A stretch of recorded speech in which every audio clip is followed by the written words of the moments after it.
네, 안녕하세요. 이제 측정기 설비 기술사 기술 분석 1회 두 번째 편 진행할게요. 그래서 저희가 L폭주까지 봤고, 그 다음에 이제 내 이상 전압에 대한 전기 설비 영향. 여기 좀 구체적으로 안 나와서 답을 쓰는 방법이 여러 가지인데, 일단 좀 봐야 되는 게 전기 설비에 대한 거니까, 인체에 대한 거보다는 전기 설비에 대한 걸 위주로 써야 되겠죠. 그래서 전기 설비적으로 보면은 크게 어떤 절연에 대한 거가 있죠. 그래서 과전압이 침입하기 때문에 기기의 절연에 대한 거를 고려해야 되는 거고, 그 다음에 이제 우리가 어떤 전기전자 시스템의 경우에 우리가 위에서 봤던 LEMP라고 했죠. 그래서 전자기적, 라이팅 일렉트로마그네틱 임펄스 해가지고 이게 어떤 절연도 절연인데 이게 전기전자 시스템의 어떤 노이즈 같은 거의 원인이 되거든요. 그래서 요 낙뢰 자체가 어떤 킬로헤르츠 단위의 이제 전압이기 때문에 요거에 의해서 외란이 발생하는데, 킬로헤르츠 단위는 이제 전개랑 자개라는 게 있는데 그 중에 전개 쪽에 대한 영향이 커요. 그래서 요거에 대해 의해서 어떤 노이즈가 발생할 수 있어서 요런 것들을 물어보는 건데, 요런 영향에 대해서 2교시에서 4교시 문제로 나오면은 문제는 이렇게 나오는데 실제로는 영향 플러스 대책을 해야 되는 거죠. 이 전기 설비적으로 보면은 외부 피레랑 내부 피레 전부 다 하면 좋은데 그 내부 피레 쪽에 포커스를 맞추셔야 돼요. 그래서 뭐가 있어요? SPD도 있고 피레 등전이도 있고, SPD 피레 등전이 뭐 차폐도 있고, 그렇죠. 뭐 접지 쪽도 있고, 이런 거를 쭉 적어주는 문제예요. 그 다음에 이제 요런 것도 자주 나오죠. 요거는 좀 개론적으로 요거 하나, 요거 하나, 요거 하나 적어주는 거고, 제가 위에서 설명드렸죠. 어떤 LPS의 적용 범위라는 게 또 요런 걸로 적어주면 제일 좋아요. 설명됐죠. 이런 건축물 하나 그려주고, 이런 수레부 시스템이 있으면, 여기 인하소선이 있고, 여기 접지극이 있죠. 그래서 여기 이런 식으로 보호를 한다 치면 이쪽에 LPZ0A, 이쪽이 0B, 요 내부가 1, 그리고 어떤 기기 안에 2, 그 다음에 이런 식으로 구성되니까 이렇게 라이팅 프로텍션 존이 나눠지고, 요 프로텍션 존에 따라서 외부 내보호 시스템이랑 내부 내보호 시스템을 해야 되는데, 그래서 FZ0A, 0B 쪽에 대해서 외부 피렛 시스템으로 보호를 해줘야 돼서 이쪽이 수레부가 되고, 이쪽이 인하도선이 되고, 이쪽이 접지극이 되죠. 그래서 외부 피렛 시스템은 이런 하나, 인하도선, 접지극 이렇게 세 개로 해서 해야 되고, 실제로 어떤 여기에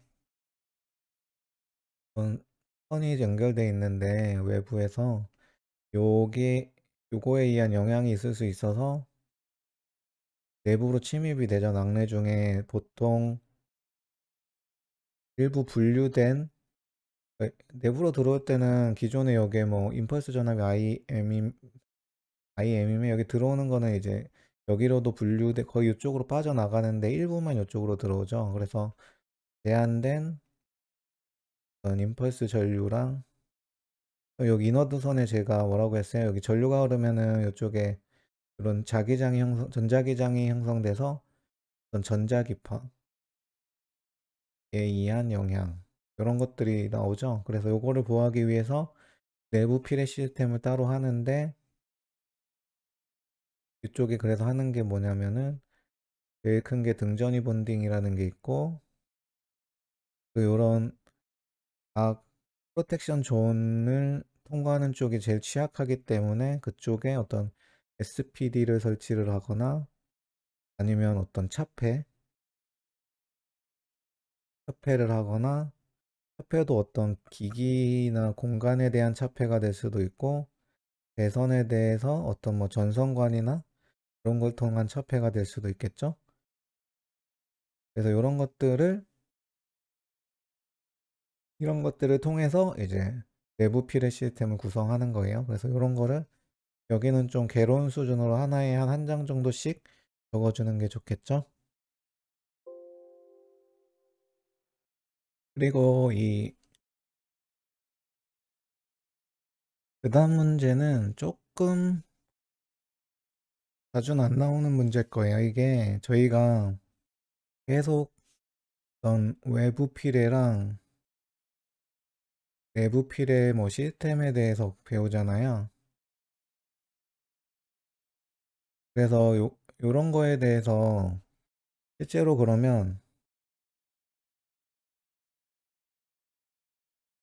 우리가 그 요런 시스템을 구성할 때 LPS 레벨이라는 게 있어요. 그래서 LPS 레벨이 1에서 4까지 있는데 요거에 대해서 예, 저희가 위에서 봤던 어떤 필의 파라미터라는 게 있잖아요.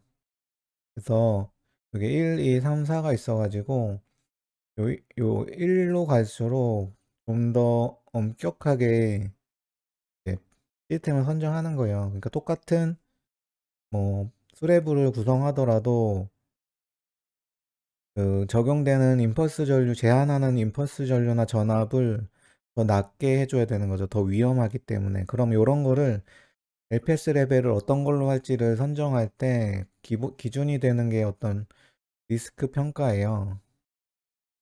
그래서 리스크 평가를 할 때 우리가 설계하는 쪽에 어떤 손상 요소나 손실 요소를 고려해서 이제 이런 리스크 평가를 하게 돼 있는데 그때 나오는 게 손상 손실에 대한 개념이에요. 그래서 우리가 이런 거는 LPS 하면 배우는데 어떤 뇌격이 치잖아요. 그럼 우리가 여기에 어떤 전원 케이블이 연결될 거고 그러면은 이쪽에 어떤 뇌격에 대한 피해를 우리가 S1이라고 해서 어떤 구조물 뇌격이라고 하고 선로에 바로 치는 뇌격을 이제 S3라고 해서 선로 뇌격이라고 해요. 그래서 근데 요 구조물에 바로 치는 게 아니라 근처에 어떤 영향에 대한 거는 S2로 해서 구조물 근처라고 따로 보고 선로 근처에 대한 거를 S4로 해서 선로 근처 내격이라고 해요. 이 각각에 대해서 이런 손상 손실이라는 게 있어요. 그래서 우리가 손상이라는 거는 뭐 D1, D2, D3라고 하는데 뭐 어떤 게 손상됐다는 거죠, 말 그대로. 그래서 뭐 제일 중요한 게 뭐예요? 인체죠. 인체의 어떤 손상에 대한 게 있고 그 다음에 시스템에 대한 손상이 있겠죠. 그래서 기계적인 어떤 손상이 있을 거고 그 다음에 우리가 요게 이제 어떤 물리적인 거고 절연에 대한 거고 그 다음 우리 아까 제가 말씀했듯이 어떤 노이즈나 이런 것까지 포함되는 게 전기 전자 시스템의 손상이라는 게 있어요. 그래서 요 손상에 대한 건 요런 거고 요 각각의 손상에 의해서 실제로 우리가 정량적으로 특정할 수 있는 손실이 나오겠죠. 그래서 D1은 인체에 대한 거니까 손실도 크게 네 가지로 나누는데 L1, L2, L3, L4가 있어요. 그래서 요게 있던 인명 손실이고 L2가 어떤 공공 서비스 쪽에 대한 손실? 그러니까 그리고 L3가 아마 문화재일 거예요. 문화재에 대한 손실. 나머지 기타 경제적 손실 뭐 이렇게 나눠요. 그래서 어떤 공공 서비스나 문화재는 공공재죠, 공공재. 그래서 어떤 손실의 중요도를 볼 때 인명 손실이 제일 중요할 거고, 그 다음에 어떤 공공재에 대한 거, 그 다음 개인이 가지고 있는 재산에 대한 경제적 손실, 이렇게 보시면 돼요. 이런 걸 물어보는 문제인데 깊게 들어가면 되게 어려워요. 저는 이제 이걸 봤던 게, 우리가 실무에서도 그렇고 뭐 LPS 1에서 4까지 뭐 기준에 의해서 정했다 뭐 이런 것들 나오는데, 실제로 요게 왜 이렇게 정해지는지를 잘 몰랐었거든요. 근데 요게 그 공부해보면 결국에는 아까 얘기한 각 설계 조건에 따라서 손상이랑 손실을 계산해요. 그래서 리스크라는 걸 우리가 계산을 하거든요. 이 리스크가 그런 손상 요소랑 손실 요소에 의해서, 그리고 이제 그 지역의 어떤 낙뢰 밀도라고 있어요. 그러니까 뭐 낙뢰가 자주 치는지 자주 안 치는지에 대한 게 중요하겠죠. 빈도. 요거에 의해서 어떤 리스크가 나와요. 이 리스크가 있고 우리가 허용할 수 있는 리스크라는 게 있는데, 그거에 따라서 이게 요렇게 되게 돼야 되는데 요게 더 커져 버렸을 때는 이제 이걸 낮춰줘야 되는데, 이걸 낮추기 위해서는 요 LPS 레벨이 더 낮은 쪽으로 가야 돼요. 그래서 제일 좋은 건 LPS 4가 제일 낫겠죠. 경제적으로는 제일 어떤 제한시키는 요소가 제일 러프하니까. 근데 어쩔 수 없이 요 리스크가 큰 경우에는 요게 이제 더 낮은 단계로 가야 되고, 그러려면 LPS 레벨이 1쪽으로 가야 되는 거고, 그러면은 경제적으로는 더 시스템을 구성하는데 돈이 많이 들겠죠. 그래서 그런 거를 할 때 필요한 게 요 손상 손실이에요. 요런 거는 자주는 안 나오는데 나왔으니까 설명드렸고요. 그래서 뭐 보호 대책은 요거죠. 외부 내부 시스템, 내부 내부 시스템. 그래서 그렇게 정리하시면 돼요. 그리고 아까 설명드렸듯이 어떤 내부 피뢰 시스템 개념에서 요 전기 전자 설비에 대한 보호도 따로 나올 수 있어요. 그래서 요게 우리가 요 LPMS라고 하고, 요거에 대한 이제 보호를 우리가 LEMP라고 보통 해요. 그래서 요거에 대해서, 그러니까 라이팅 일렉트로 마그네틱 프로텍션 해가지고 뇌격의 어떤 전자기적 보호. 그러니까 어떤 요거는 개념이 보통 뇌격에 대한 저렴 보호 쪽보다는 이게 어떤 전자기파에 의한 어떤 노이즈 보호 개념이 커요. 그래서 이쪽에 대한 대책이 아까 말씀드렸다시피 제일 큰 게 등전이 분딩이라는 게 있고, 화폐가 있는데 요게 어떤 공간이나 기기에 대한 거가 있고, 기기에 대한 차폐가 있고, 선로의 어떤 전선관 같은 걸로 해서 하는 선로 차폐라는 게 있어요. 그리고 이제 우리가 많이 하는 SPD, 요 세 개로 이제 하는 거죠. 그거에 대해서 물어보는 문제니까 요거는 요거를 포커스로 맞춰야 되지, 요거에 막 뭐 수레부나 인하도선, 접지극도 뭐 맞긴 맞는데 그게 요쪽의 포커스는 아니에요. 여기에서 포커스는 요 전기전자 설비라는 거고, 그래서 여기서는 요거를 주 내용으로 하셔야 점수가 나올 거예요. 그리고 이제 피레기 쪽이 또 나왔었죠. 그래서 공칭방정 전류라는 게 뭐 결국에는 피레기가 어떤 제한전압 이상의 뇌격이 발생하면 이제 그때 피레기가 동작을 하잖아요. 그래서 전압을 낮춰주기 위해서 방전을 하는데, 그때 그 어떤 전격으로 정해진 방전 전류를 얘기해요. 그래서 요게 이제 우리가 어떻게 돼요? 2.5카가 있고 5카, 10카 요쪽 있죠. 그래서 요거는 그거 물어보는 문제예요. 그래서 요게 이제 우리가 일반적인 배전 쪽에 수용과 쪽에 사용하는 거고, 어떤 154 kV 이상이나 66 kV인데 3000이었나요? 3000 kVA 이상 계통에 대해서는 이제 10카를 적용해야 되고,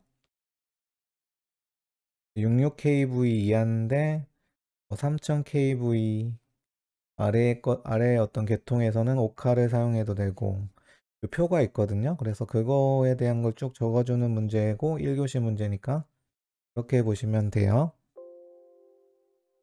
그리고 이제 SPD 쪽도 최근엔 잘 안 나왔는데 나오죠. 그래서 요건 1교시 문제인데 이게 무슨 말이냐면 우리가 SPD 전단에 어떤 개폐 장치를 설치를 하거든요. 근데 그 목적은 뭐냐면은 일단 기본적으로는 요렇게 SPD 설치하잖아요. 근데 이게 만약 고장이 나서 절연이 파괴됐어요. 그럼 일반적인 상황에서는 이게 오픈돼야 되잖아요. 요쪽에 부하 쪽이면은. 근데 요쪽이 요쪽이 만약에 절연 고장이 나면 요쪽이 이제 요쪽으로 흐를 수 있겠죠. 그래서 이럴 때 뭐 지라까지는 안 가긴 할 텐데 어쨌든 그 고장이 이쪽으로 어떤 전류가 흐를 수 있기 때문에 요걸 방지하기 위해서 그럴 땐 요게 설치가 돼서 이제 요게 오픈이 돼 가지고 요쪽이 완전히 분리시켜 줘야 되거든요. 그래서 그렇게 하는데 실제적으로 이런 SPD가 고장 났다는 거는 문제가 발생했다는 거죠. 그래서 요 디스커넥터의 설치 위치를 뭐 이런 식으로 하게 되면 SPD가 고장이 났을 때 여기 오픈되게 구성을 하면은 이제 SPD 고장이란 걸 우리가 알게 되고 바로 조치할 수 있어서 이제 보호에 대한 거는 좋아지는데 대신에 요게 끊어지다 보니까 부하 쪽에도 연속적으로 전원 공급을 할 수가 없죠. 그래서 전원의 공급 연속성에선 요게 안 좋은 거죠. 그런데 만약에 요거를 그냥 병렬로 해서 요렇게 설치를 하면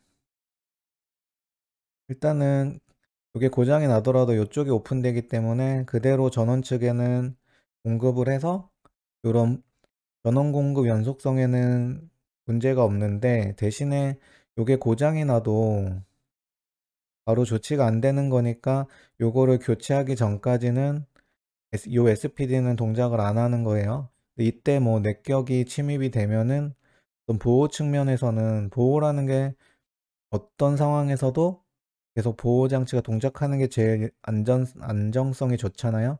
근데 그렇지 않은 거니까 요런 보호 연속성에선 안 좋은 거죠. 그래서 요 개폐 장치를 이렇게 메인에 직렬로 설치하는지 그냥 병렬 라인에 설치하는지에 따라서 전원 공급 연속성이랑 보호 연속성이 달라지는 거예요. 그래서 요거는 그거를 물어보는 문제예요. 그리고 요거는 우리가 우리 공부하는 책 중에 기본서 있잖아요. 송배전공학에 요거 나오는 그거 물어본 거예요. 그래서 우리가 뭐예요? 그 Q는 CV라는 식이랑 자기장은 LI라는 식에서 어떤 진행파의 전류랑 전위 그 두 개에 대한 관계식을 통해서 임피던스라는 게 I분의 전압이고 그래서 또 요 두 개 관계 통해서 어떤 속도라는 개념이 나와요. 그래서 요 두 개를 통해서 진행파의 임피던스, 특성 임피던스랑 진행 속도를 구할 수 있어요. 그래서 요거는 뭐예요? 어떻게 되냐면 요 미소 거리에 대한 어떤 축적되는 전화 dq라는 게 C의 전위차의 어떤 미소 거리 dx로 표현할 수 있고 이제 우리가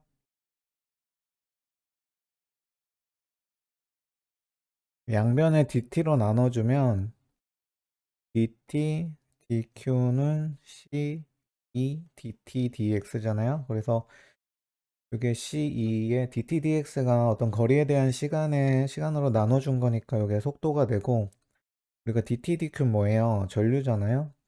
그래서 이런 식이 하나가 나오고 또 요 식에서 파이는 li에서 d파이는 li 거리 x로 보고 또 dt로 나눠주면 li dt dx가 돼서 우리가 패러데이 법칙에 의해서 dt d파이라는 게 유기기전력 2죠. 그래서 2는 L, I, 이건 똑같이 V. 요 두 개씩에서 어떤 i분의 v로 i분의 2로 정리되는 식이 있어요. 그래서 요게 임피던스가 되고, 이게 우리가 아는 루트 C분의 L이 나오고, 그 다음에 V가 이제 루트 LC분의 1로 나와요. 그래서 요거 두 개 유도하는 거고, 요게 자주 나오는 문제는 아닌데, 뭐, 좀 차별화로 가져가시면 좋죠. 이렇게 유도가 복잡하진 않아서, 그렇게 보시면 되고요. 그리고 뭐, 피레기 전격전압 앞에서 설명드렸죠. 그래서 이거 선정할 때 중요한 게, 어떤 접지 방식에 따라 직접 접지일지, 저항 접지인지, 비접지인지에 따라서 건전상 전위 상승이 커져버리면 피레기 전격 전압도 높아져야 되니까, 그럼 제한 전압도 높아져서 이제 뇌격을 보호하는 입장에선 좀 안 좋아지는 거고,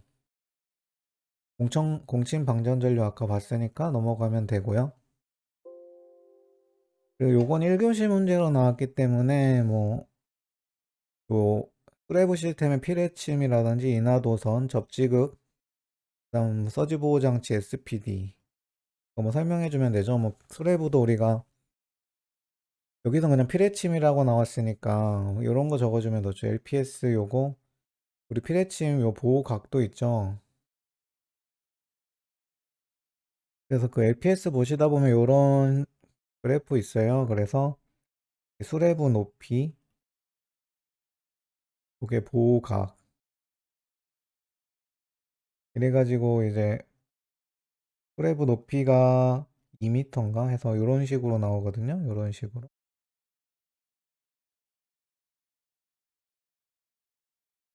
그래서 요런 거 LPS 레벨에 따라서 요런 게 있는데 요런 거 적어주면 좋고, 이거 1교시 문제니까 뭐 하나하나 그냥 간단히 적어주면 되죠. 인하소선은 이제 장내가 쳤을 때 그 발생하는 전류를 이제 최대한 접지극 쪽으로 빨리 빼줘야 되는 거죠. 그런데 이제 중간에 전자기적인 어떤 자기장이 발생할 수 있으니까 뭐 병렬로 설치를 한다든지 그런 것들, 그리고 접지극에 대한 거, 접지극 저항이 낮을수록 이제 요 전류에 의해서 발생하는 전위 상승이 작아지니까 그런 것들하고 등전위 본딩이 되도록 접지극에 연결해야 된다는 거. 서지 보호 장치는 우리가 SPD죠. 그래서 요런 거 1교시로 나왔으니까 뭐 간단하게 적어주시면 되고요. 그리고 이 규약 표준은 좀 공부한 내용이니까 요런 거 있죠. 1.2 곱하기 50 마이크로섹. 요게 전압이죠. 그래서 요렇게 그려주고, 파형을 먼저 그려주면 좋아요. 요렇게 돼 있고, 이게 뭐죠? 요 30, 전체 요쪽 피크치가 100%일 때, 30%일 때랑 90%일 때, 요 점을 연결해서 요런 직선을 하나 그려주죠.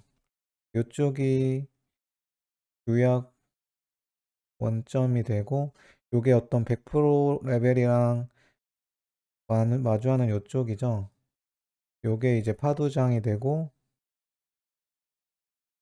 여기가 1.2 1.2가 되죠. 요게 마이크로색이고, 그리고 요게 다시 피크를 치고 떨어지잖아요. 그래서 이게 50%까지 떨어지는 지점, 요 지점이 3위장이 되고, 요게 50. 그래서 요런 거 꼭 여기 교약 원점 해주고, 요거 물어보는 문제예요. 이거는 기본서에 쭉 나와 있으니까 아마 정리하셨을 거예요. 그래서 이번 영상은 여기까지 하고요. 제가 3편에서 마지막 마무리를 할게요. 그래서 1회 쪽은 그냥 제가 여기 유튜브 하면서 한 번도 안 다뤄서 제가 좀 자세히 했고요. 자세히 하셔야 되고, 제 생각에는 이번에 LPS 쪽 나오지 않을까 싶어요. 피레기 쪽이 쭉 나왔어가지고 최근에 어떤 KC랑 연관이 되는 이런 LPS 쪽이나 관련해서 SPD도 될 수 있고 이쪽이 중요한데 계속 안 나왔었어 가지고 제가 요거 내용 중심으로 좀 자세히 설명드리는 거고요. 그래서 이번 영상은 여기서 마무리하고 다음에 마지막 3편 영상 해가지고 필해 쪽은 마무리하도록 하겠습니다. 감사합니다. 이번 영상도 많은 분들에게 개념 원리를 통해 쉽게 이해가 되셨으면 좋겠습니다. 오늘 영상 좋으셨으면 구독, 좋아요 한 번씩 부탁드리겠습니다.